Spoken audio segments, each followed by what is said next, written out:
Alright. Hello, everyone, and welcome to this week's episode of the Esports Podcast. I'm your host, William, and we're at the end of the season for every region. I'm so excited. like, to be honest, this was a lot of league this year. I'll be doing a podcast on Friday this week. I'm going to say it right now, so I force myself to do it.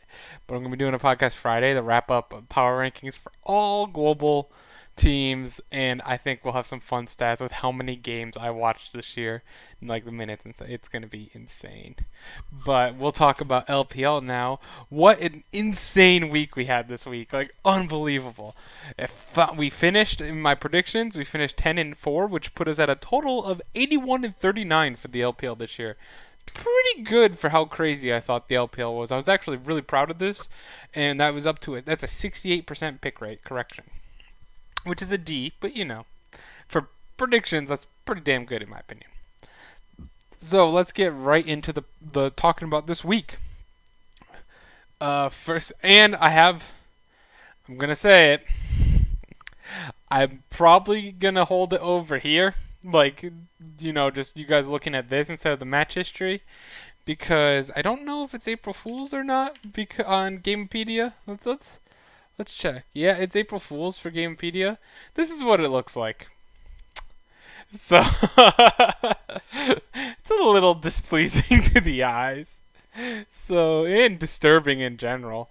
So we're just gonna pretend it doesn't look like that, and we're just gonna talk. I'm gonna look at it and then talk to you. Well, you can look at the nice little spreadsheet and pretend you're not looking at the nightmare that is Jinx's face over here. And Tom Kench. Jesus Christ. Oh man. Okay, so the first series of the week was EDG versus Victory 5. Man, that first game, Victory 5 takes it, and they win it by a lot. 25 minutes in, they won by up to 13k gold lead. The Jinx, that looks terrifying for Y4, was just destroying. Corn on the Silas looked really good as well. Just all around, EDG had a very bad week. And I'm going to try and go through these fast because I do want to talk about some other things quickly. Game number 2, EDG came back through. I want to show you guys this, but I don't know. It's disturbing. But yeah, they came back through, and yeah, they added 12k gold lead. This was a 40-minute game, so it was a little bit longer. But Scout was destroying. iBoy on the Vayne popped off. Y4 never got it together on the Jinx, sadly. He was close at the 2 and 3 with the 4 items. They had 4 items. It's very hard to read or even look over here. Yeah, but he had 4 items, so he was getting real close to that Jinx being undefeatable at the end of the game. God damn, look at look at Thresh. I'm so distracted. Damn it, Gamepedia. I'm trying to do a podcast here. Oh man. But yeah, it was pretty interesting. There's a really good comeback by Ever Gaming, especially because they really needed this, as they had not sealed playoffs at this moment. And they come in game 3 as well. Ray had a phenomenal game on the Akali. He had 2 phenomenal games on the Akali. That second game, by the way, Ray was carrying on the Akali. I should have said that. But yeah, he had another phenomenal game. Jinu had a pretty good game on the Vlad, but it wasn't enough. Pepper looked pretty bad on the J4. They brought him in for game 3 after Ben 4 for the first 2 games, but Clear Love looked good on Zinzao. Yeah, and iBoy of all people popped off on the Sivir. I believe, yeah, that is Sivir. It's again, that is Sivir over there on the right. But yeah, he had 17, 3, and 7. Unbelievable. And this was, oh yeah, not to mention, this is Y4 went on the Pyke. I totally forgot about that because I could barely see that was Pyke. But yeah, Y4, it was a crazy week. But Y4, very interesting start with the Pyke ADC, with the Alistair support. Honestly, the issue was that iBoy got very, very fed, as you can tell. But the idea there with having J4 lock people in with his ult and then Alistair knock people up and then Pyke do his ult to execute, that was very well done. Like, the whole thing was pretty strong in the sense that, how do I want to put it? Oh, like, it was creative, and it definitely won a few team fights that it shouldn't have because of the Pyke executes. So it wasn't as insane as it sounds. I wouldn't say it's meta or like a multiple cheese pick, but it can definitely sneak it in if you're going against the right team comp. And Victory 5 had nothing to lose. Next, we had Scion Dragon versus RNG. And if you saw the last video, I posted a comment. Oh man, Scion Dragon's like my babies. I love them so much. I predicted them to win, or I predicted them to go eighth in. Let's see, right here. This is my preseason. Predicted them to go eighth and make the playoffs. Everyone else had them around 14th to 16th. This is actually pretty close, by the way. I had VG Gaming, OMG, LGD. That's pretty close. Warrior Snake.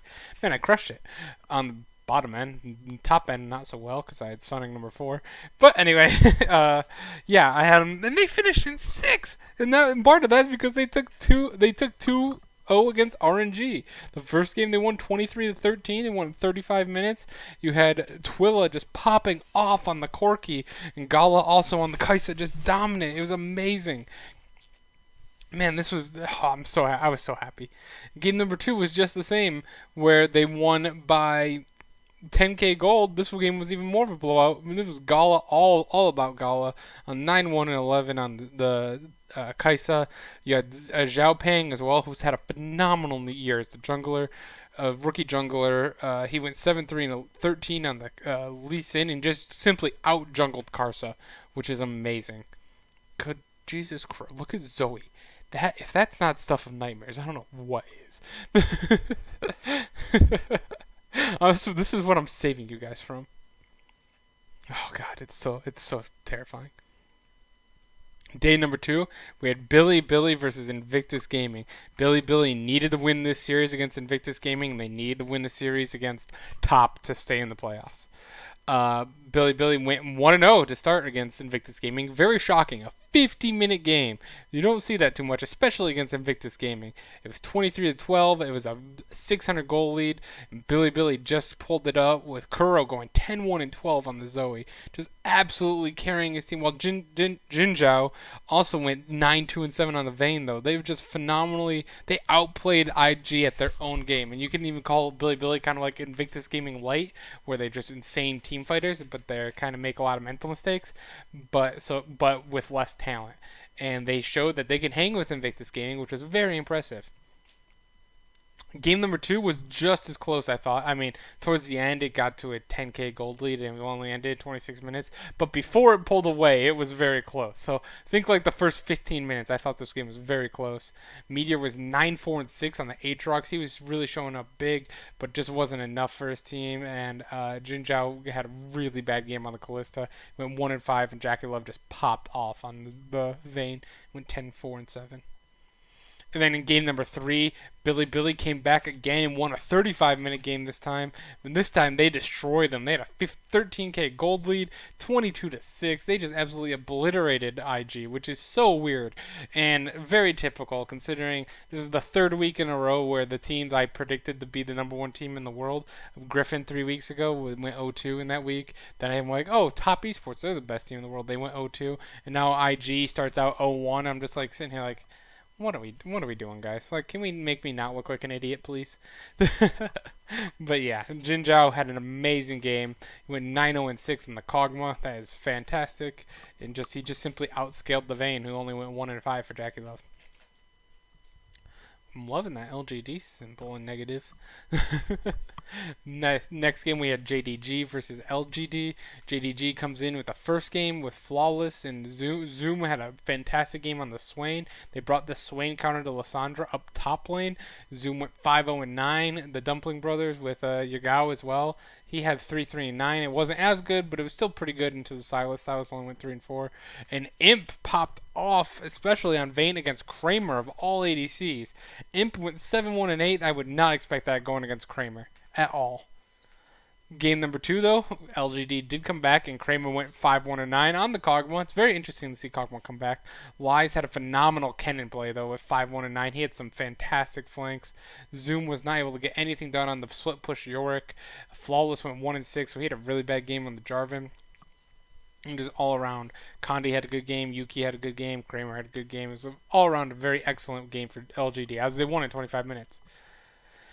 Game number 3 was 30 minutes long, and LGD won again. And we had LGD win with a 7-0 and 8 on the Kindred for Condi. We had Yuki at 2-0 and 13, Kramer at 8-2 and 5. They just obliterated JDG, which was very disappointing for me, as because if you can see here, I lost that game as well. I lost both of those.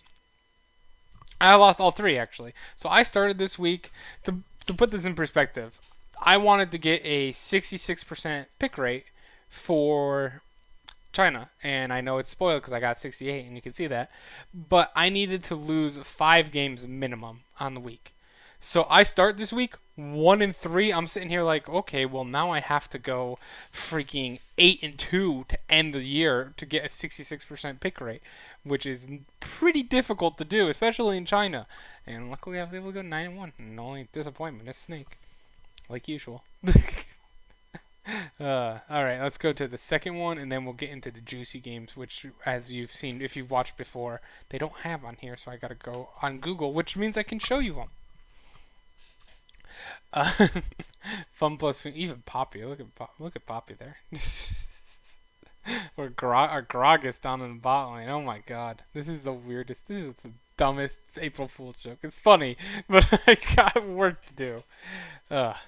First game, Fun Plus Phoenix beat Vici Gaming 1-0. It was a blowout, 12-6, 27 minutes though, and then just a 11k gold lead. Second game as well was closer, it was a 6k gold lead, but it's 10-2, and they just obliterated Vici in both games. We don't need to talk too much about that. And they sealed first place off that though. So congratulations to Fun Plus Phoenix for first place in the LPL this year, at least for the regular season. RNG is next against OMG. They destroyed OMG. They won in 28 minutes in the first game. It was 9-6 in kills, but it was a 8k gold lead. And then the second game was 28 minutes. So they were 28 minutes in 1 second, 28 minutes in 6 seconds. So it was a very quick series, as you can tell. And RNG just blew out OMG in both those games. Another blowout series was Team WE versus Rogue Warriors. The first game, the Team WE won by 14k gold at 22 minutes. That's a big blowout. That's not good. Even the second game was a pretty big blowout at 30 minutes. It was a 13k gold lead. So that Team WE destroyed them and sealed their playoff spot with that win, which is fantastic for Team WE. They started out so bad this year, and once 9.4 came around, Mystic just came on fire for Team WE, and they put Beishong in there instead of Magic, and it's been an amazing upgrade. Next, we had LGD versus Snake, the only game I lost from here on out, and LGD won the first game 1-0. It was a big blowout, 14k gold lead, 32 minutes. Lies had phenomenal flanks on the Kennen. Never got a kill though. He went 0-0-7, which is kind of weird, but never got a kill there. But he got Kramer as well at 8-0-4, so he did a lot of work. Asura went 0-4 on the Ezreal, that's not good. And Flandre was 0-5 on Jace, really not good. And then the next game for them, LGD also went 2-0 with an 11k gold lead at 28 minutes. Just a big blowout all around.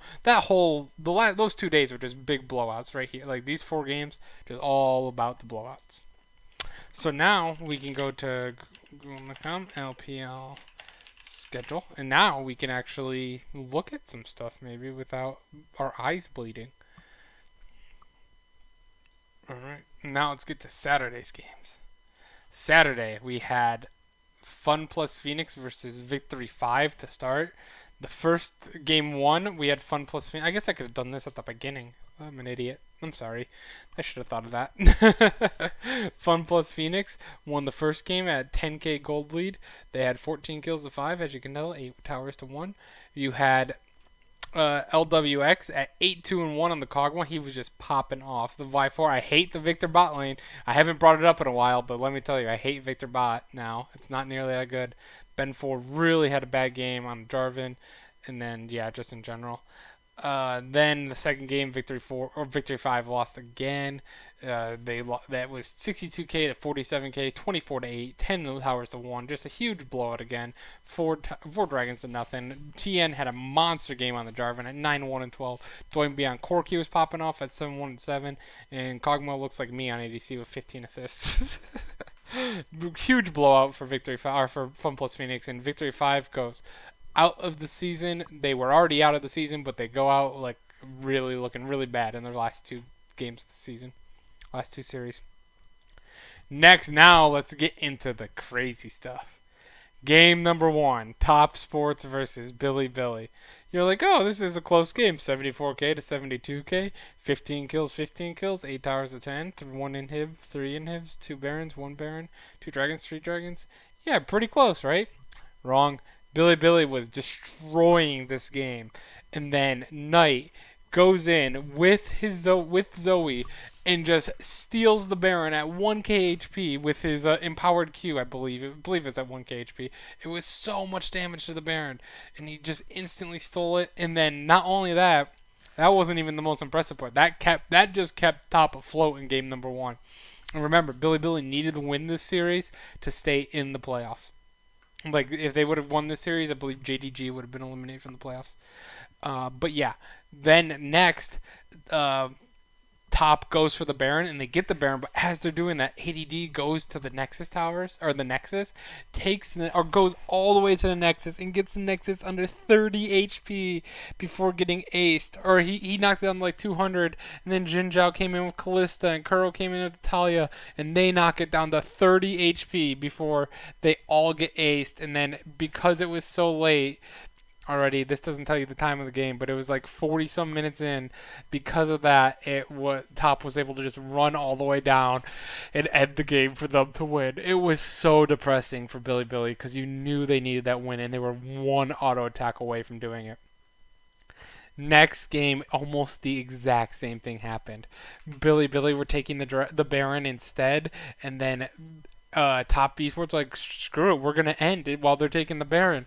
And they stopped the backs and stuff, and they got down to the towers, and then they got to the inhib, and they got the inhib at half health, so it wasn't nearly as close, but it was still at half HP when they all died. And then Billy goes and wins game 2 off of it. It was amazing.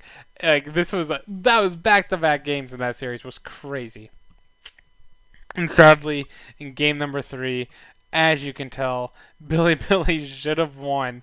They really should have. They were up 5k gold, 17 kills to 12, 6 towers to 7, 2 barons to none. Like, they had everything for them, and they choked on a team fight. I don't like doing this often, but Kuro, I have to call him out for that team fight. He just sat back and was waiting for an opportunity to assassinate Loken. But while he was doing that, crucial seconds were going by, and Loken he was just using the rockets. And Jinx late game, rockets really hurt. You need to go in. He didn't make this. He never went into the team fight. So this was essentially a 5v4 at the end. And Kuro, who was 5-1-6, having a phenomenal game on LeBlanc and a phenomenal week in general. Not just that, like, even I think in game 2 he had a good, he went 0-1-9 against Knight. Knight went 0-3 on the LeBlanc. And in game number 1, he went 4-2-6 on the Talia, which we never see. And we showed you his Zoe game earlier. He went 10-1 something against IG. He had a phenomenal week that was keeping Billy alive. But this team fight was so crucially bad. He never wanted to risk going in, which I get because you're going against Morgana and Braum. It's a very hard CC, and Ryze. But you have to make that indecisiveness cost Billy a team fight and cost them the game. And it was very rough to see. I was very sad, as Billy was one of my favorite teams all year, and then they failed to make playoffs off of that. Next, we had IG versus EDG. EDG just flat out stomped IG in the first game. It was 16-4. This was an 11k gold. This was only like 20 minutes. There was it was like maybe like 30 minutes because they had 2 barons. But 3 inhibs, 4 dragon, all around just huge blowout for EDG. Phenomenal games by iBoy at 10-0-4 in the Kog'Maw. If you notice, we haven't seen many Kog'Maws. Maybe I was wrong about the Ashe Tom Ken bot lane. Maybe Kog'Maw's going to be one of the people coming back in. It's quite crazy. I didn't expect that. Next, Invictus Gaming blew out EDG. It was 54k to 37k, 24 kills to 5, 10 towers, 2 inhibs, 1 baron, 4 dragons, 6-2-9 on the Renekton for the Shy. The Shy was a 3v1ing. It was disgusting. But not only that, Jackie Love was popping off on the vein, 9-1-3. Just phenomenal game. Game number 3. So, Invictus Gaming wins by 12k gold, right? Right? Yeah, blowout, right? Nope. 26-17, 10-9, 2-2, 2-1, 2-5, 5 dragon. Jesus Christ. Clear Love just dominating that. Scout on the Corki was a monster. But remember us talking about Billy about 2 minutes ago now? IG's like, I got you one better. You knocked the Nexus down to 30 HP. RNG, same exact situation. IG is going for the Elder Dragon instead of the Baron, though. And Scout is so fed, and he's pushing out the Shy out of his lane, or out of his base. And the Shy actually does a little like wiggle step, like going this way and then goes right back. And it was really clean. That doesn't look that clean, but it was super clean if you watched it. And because of that, it affected things later, because all of them were stuck trying to get back after killing Ray over by the Baron. Ray was stopping them, and Scout and Eyeboy and Mako were all trying to just end the game, and they all died. It was phenomenal. Ning pulled off a huge with Balan. And Jackie Love, they all just killed them all. And the Nexus was at 20 HP at the end of it. Not 30, 20 HP. And this was the game right after Billy. So we had 2 of these happen in the same day. 3, really, if you count the top esports one, or top sports one, where they tried it and got the half health. We had 3 Nexus base races end. And then EDG got aced at their 20 HP on the Nexus, and they don't get side selection now for this, and they're actually this actually affected their playoff spot. 20 HP on the Nexus, and IG came and won, and I'm sitting here like smug as can be because I won not only the top esports one, but I also won the EDG or the IG one with my predictions, and that would have put me at 8-5 on the split. So I still would have had 66%, but like my predictions were perfect this week. Totally not insanely lucky to get a combined 50 HP on 2 Nexuses to stay alive. And it's not like they had like Tom Kench only one hitting. They had ADCs hitting them when those things were staying alive at that. It was an amazing game. Amazing day altogether for the LPL. And today, Scion Dragon was not in the playoffs yet. I thought they were. That was my bad when I made that comment on the video after they beat RNG. I thought that sealed themselves in the playoffs. They were not sealed in yet. They still needed to win at least one game against Sunning. They won the first one in decisive fashion. It was 16k gold lead. Don't see that very often. 15-5, 11 towers. This is all zeros. Bubu? Or I don't know how to pronounce his name. He came in, he substituted for Zhao. I didn't like that decision by Sunning, but again, this game didn't matter too much for them. SMLZ and Sword Art, they had a pretty rough year by the end of the year because of how big of a difference they are in players. SMLZ wants to always punish in lane, and Sword Art always wants to roam. So SMLZ always gets caught out when Sword Art roams. And it's just that synergy was not there. Very disappointing year for Sunning, who's the super team that didn't make playoffs. They got 10th. They didn't even make it like 9th. They got 10th place this split. Zhao Peng brought out the Nidalee, popped off again. He's still the only person that plays Nidalee in LPL. I saw on the NA analyst desk, they said, oh, the LPL is playing Vi, which IG played against EDG, which I forgot to mention. But yeah, the Vi was an interesting pick, but I think it was more of an experiment. And they're like, oh, they also play the Nidalee. I'm like, oh, the LPL really doesn't play Nidalee. It's only Zhao Peng that plays Nidalee in the LPL, and he pops off on it. He's very good on the Nidalee. And then Twilla also had a good game on the Jace at 206, and Gala as well. Gala's been a fantastic ADC for Silent Dragon. Game number 2, Buibu. I don't know how to say his name, I'm sorry. He had a really good game on the early. He went 5-6-14, but it wasn't enough as Silent Dragon did win. They were up only 3k gold this time, but they were down in kills 23-17.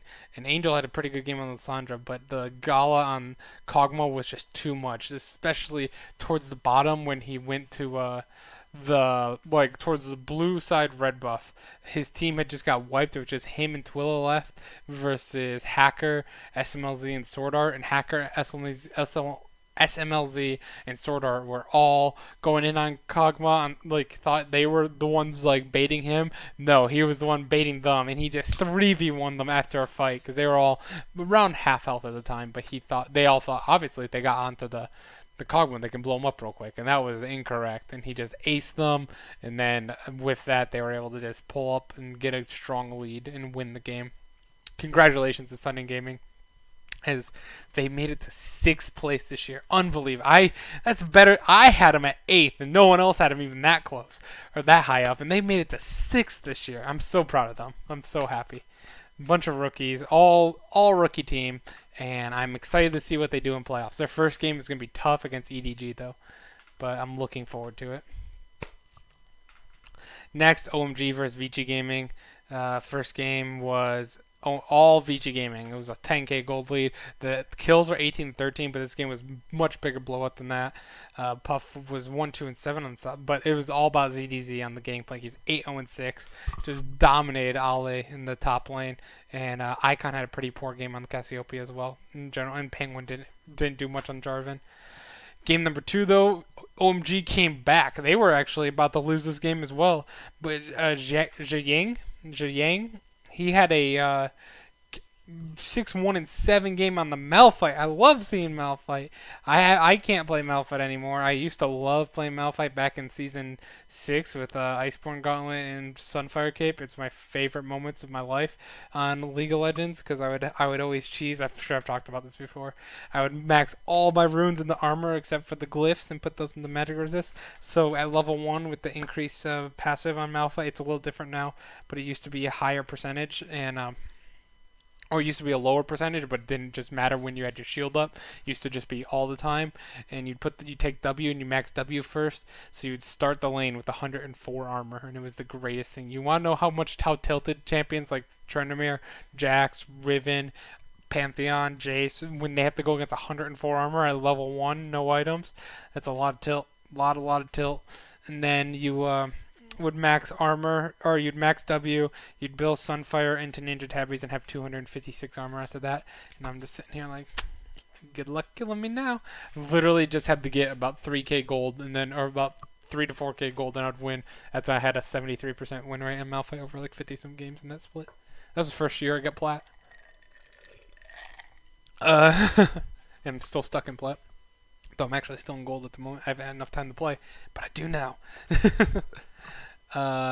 Icon had a good game on Rise as well. Not to throw it all on the Malphite. Shelly and Icon also had some pretty good games as well. And to be fair, 5 on the Galio.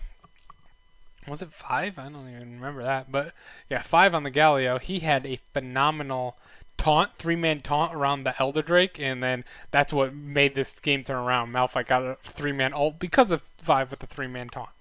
So that's the real reason. He played it again, though. He played that Malphite in game number 3 as well, and they just blew him out this time, though. This one was not nearly as close. Icon played the Karthus mid. We don't see that very often, except for Froggen and NA. He went 14-3-9. Penguin 3-1 at 20. Look at that, 20 assists. That's very nice. You have 23 of 24 kill participation. That's pretty good. But yeah, you even had Malphite going 5-0-8 against the Kennen. I'm assuming, I don't remember, was that AD Kennen or AP Kennen? I think it was AP Kennen, but I can't remember. I hope it's AP Kennen going against Malphite. AD Kennen would do literally 0. Jay did win 1-6 as well. Very ugly game for him. Fantastic for OMG to win out. And Vici Gaming, man, I believe they had like the 4th least amount of wins in the league, but they only had 2 series wins. They had 8 of their 13 series they went to game 3. They were always in every series, and they could not win a game after they won a game. It's like they had reverse tilt. I think I talked about this before. Every time Vici Gaming won one game, either if it's game 1 or game 2, they always lost game 2 and game 3 or game 3 right after that. I think, well, obviously it didn't happen twice, but outside of those 2 times, it happened every single time. And they were just, I don't know why. This team has so much potential with Puff and Southwind and Aches and everything. Ikes. Like, they're just absolutely, they're going to be better. I know the meme is Vici Gaming always gets last in LPL. I really believe in this team for next summer. Though they just got to work it out.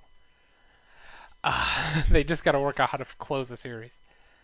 Next, we had Team WE versus JD Gaming, and Team WE just absolutely blew out JD Gaming. They put in Levi.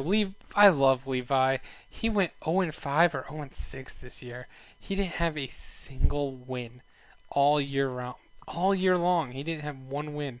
That's very sad. I think it's the language barrier. Though this game he didn't have a good game at all on the Evelyn. That's the old Evelyn. Haven't seen that in a while.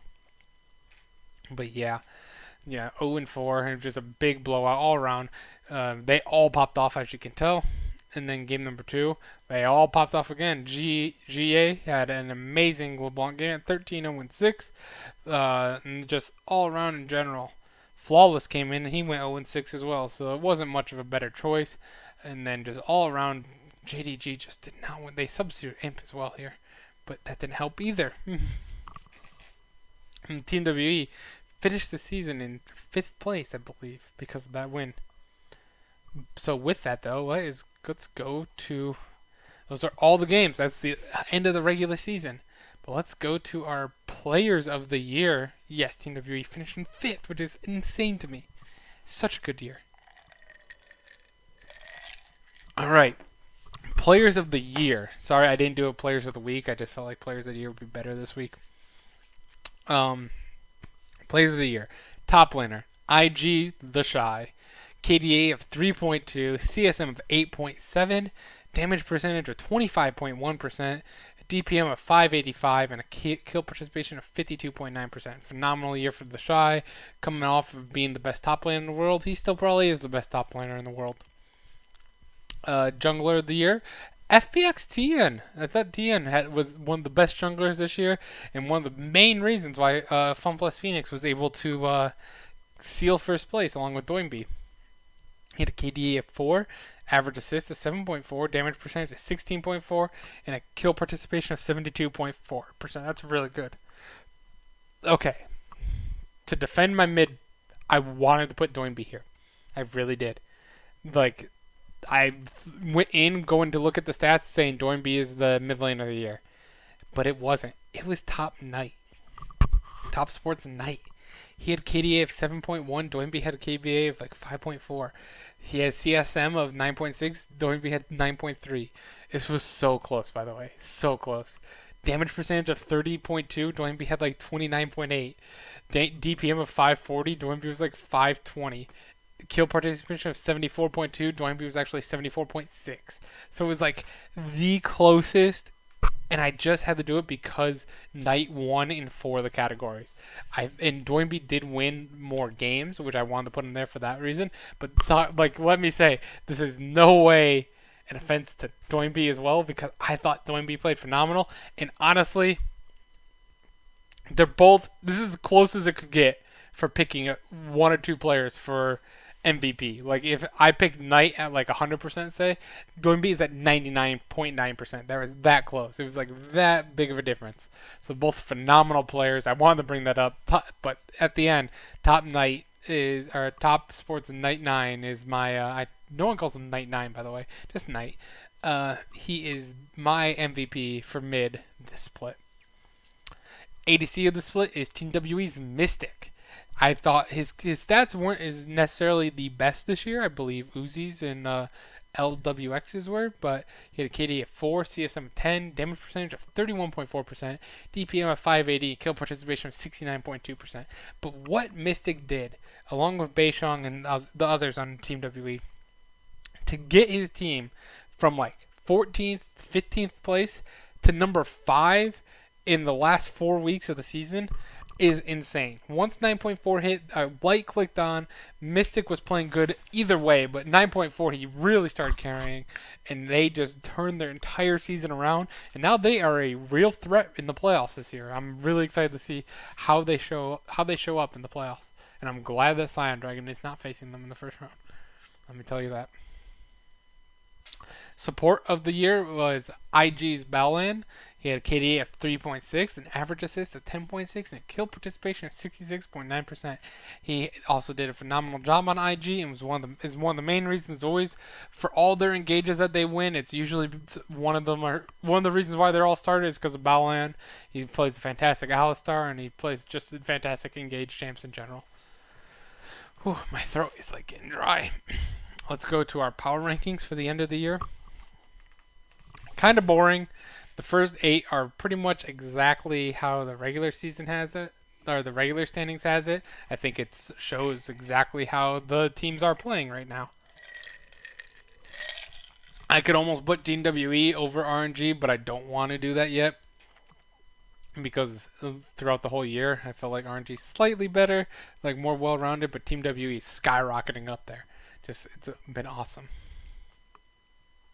Only changes really were I have LGD number 11, Victory 5 number 12. I dropped Snake down to 13, OMG 14, Rogue Warriors 15, VG 16. Okay, so the next prediction or next thing we should talk about, since we do have predictions we'll get to, but let's talk about the thing what we do for all the other regions. If you've been watching, we've done it for NA and EU so far, but now we'll do it for LPL, and then we'll do it for LCK and LMS as well. My standings this year, which if you didn't watch the other ones, my standings is basically where I take all of my predictions from down here and put them into a standings to see what I thought if I went like 110, is it? How many games is there? 120 and 0, 120 games. If I would have gone 120 0, this is how the standings would have looked like. First off was IG. I picked IG to go 15 and 0 this year. I didn't even know that. They're one of my worst teams of all year. I rode the hype train a little too much. I never got off it from Worlds this year, I guess. Next we have RNG. I actually predicted them to go 13 and 2. That's a little risky for as shaky as they looked at the end of the year. I was still on picking them, I guess. I've only picked them 2 times to lose this year, and it turned out that they ended up losing 5 times. So that was 3 off, which is what the orange means. Orange means, or basically red means 4 or more, which is a big difference. Orange is 2 to 3 games off. Yellow is 1 game, and green is perfect. Then we had FPX at 12 and 3. I was 1 game off. I actually picked FPX pretty well this split. I just had them losing to Sunning in week 3. I think that was a bad back when Sunning was undefeated. That was pretty much a tipping point. Outside of that, I picked FPX pretty damn well, I thought. I had a good pulse on that team. Top as well, I picked them to go 12 and 3, and they went 11 and 4. So it was the opposite of FPX, where FPX I should have picked 1 more time. I should have picked top 1 less time. I think they're faltering towards the end of the year a little bit was my downfall there. Next we had Scion Dragon. I would have had Scion Dragon in 5th this year at 9 and 6, and they went 9 and 6. This is my team, man. I picked them to make playoffs at the beginning of the year. I picked them exactly nine times, and they won 9 times. I didn't pick all the correct, I didn't pick all their wins or all their losses, but I still picked them to go 9 times, and I'm very proud of them for winning 9 games this split. I also had Billy at 9 and 6, which I thought was pretty decent. They went 8 and 7, so I was pretty good on them as well. Sunning, I had 9 and 6. That was a problem. They went 6 and 9. That was really pretty far off. I just couldn't believe how big of a fall off they had. They were definitely the 100 Thieves of LPL. They built a powerhouse, a power team or super team, and then they just failed and didn't make playoffs. EDG I had an 8 and 7. I think that's more because of my EDG bold prediction that they wouldn't make playoffs. Ironically enough, I had them in the playoffs after my predictions, tied with JDG. So depending on how that went, but yeah, pretty much had EDG in the playoffs or really close to out of the playoffs. Which, to be fair, they got really close to being out. 9 and 6, 8 and 7.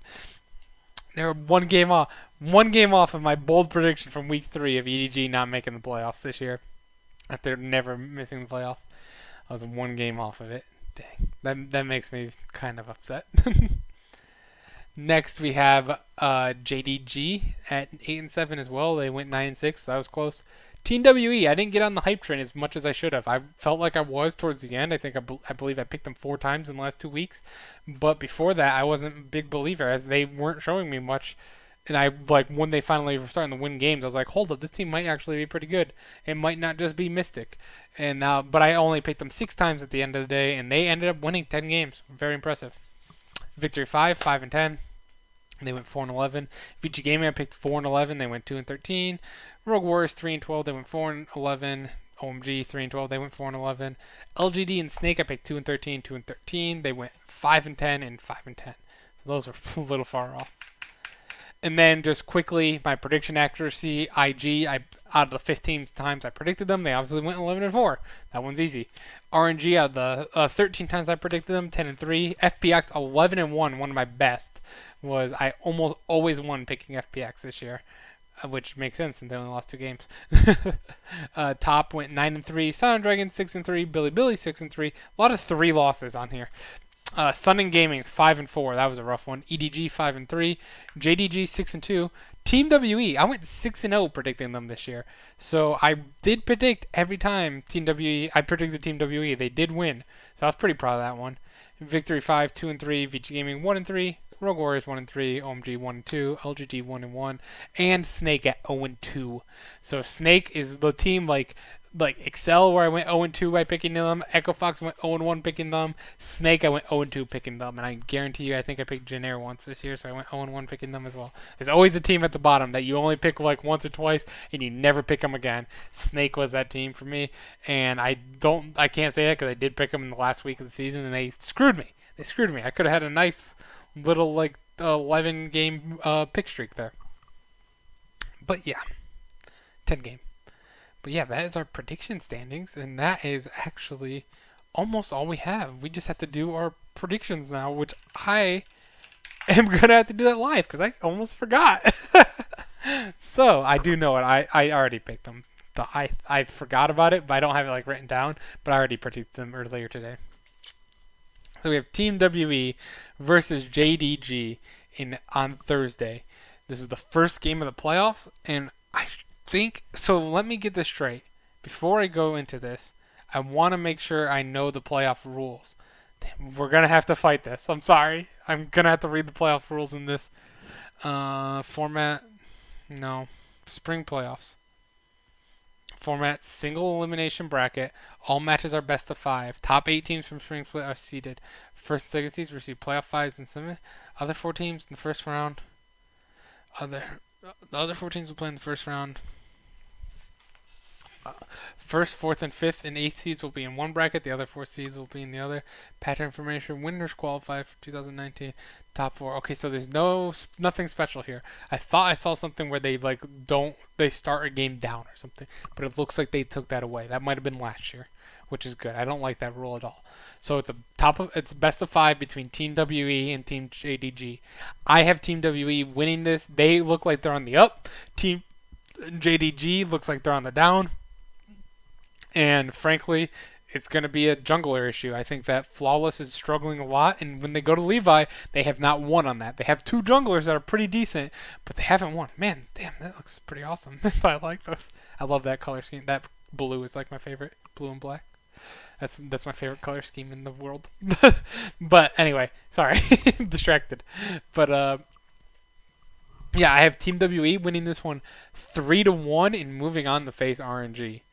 Pretty excited about that. Sunning versus EDG. My brain says it's the playoffs. EDG's looking pretty good. They almost beat IG. They're looking great. But my heart my heart had EDG out of the playoffs this year. The whole year I was bringing that on. You know what they had? Who they had in the playoffs? Sunning since day one. Or not Sunning. Yes, Sunning. But Sino Dragon since day number 1. Oh my god, I messed up their name. I love them so much. I cannot go against my heart here, people. I have to pick Sino Dragon. There's no way I can pick EDG after ragging on them all season long about how inconsistent they are and praising Sino Dragon for as well as they had been doing all season. And I'm like, man, these rookies are really, really good, and people should watch out for this team. I love Gala. I love Twilla. Oh, I love Zhao Peng. I think they're all of them are so good. Mark and Trunkhong. I think they're really, really good. And I'd say they win 3-2. They get revenge for week 1 where they got annihilated to EDG. It's like my brain's like, William, what are you doing? EDG beat them in 19 minutes in game 1 the last time these two teams faced. They just absolutely obliterated them. But no, I'm picking with my heart. I'm picking 3-2, ugly series, and then Sino Dragon is going to move on to face Top Sports, which they have beaten already this split. And I'm looking forward to it. So Team WE 3-1 over JDG. My brain is telling me EDG 3-1 is what my brain is saying. But I'm picking Sino Dragon 3-2 because of what's in my heart. It's all fun and games, you know. I don't have anywhere to put that. I'll put it right here. Team WE 3-1, and then Sino Dragon 3-2. And that is it. That is going to be the podcast for the year. Thank you guys so much for watching all year. I really appreciate it. I know I'm insane for watching all these podcasts or watching all these games, and you guys are kind of crazy. Like, just seeing all the views is kind of insane to me. But thank you guys so much for watching. I will see you tomorrow for NA, and then Tuesday for EU or LCK. I can't even get it right. Wednesday for LMS, Thursday for EU, and then Friday I'm going to do a special podcast, which is going to be the power rankings for all 54 teams into one. It's going to be a pretty long podcast. I want to talk about every team's year, and I'm really excited to do it. So come out and watch it, or come out and participate if you can on Friday. Thank you guys for watching, and I'll see you tomorrow.